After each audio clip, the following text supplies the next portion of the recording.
Sherry Morrison says approaching the scene is the hardest part. It really tugs at your heartstrings. You just want to grab them and hug them and make them all better and make them feel safe.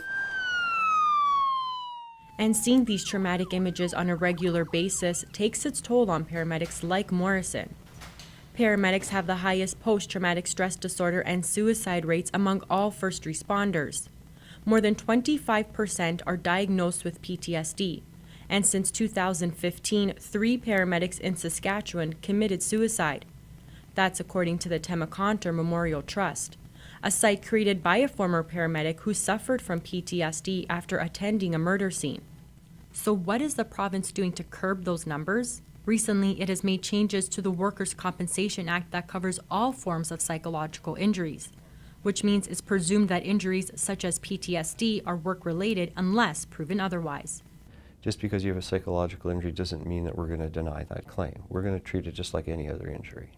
According to the founder of Temaconter, Vince Savoya, Saskatchewan is the most robust in the country when it comes to identifying mental health injuries, but says there are still obstacles people have to face when professional help is needed.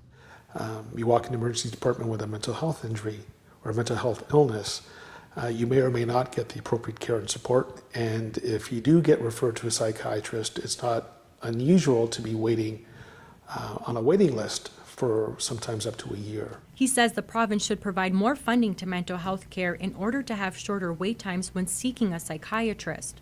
As for Morrison, she says talking is a key factor of keeping her mind healthy, whether it be with coworkers or just going home after a long shift. Hey guys.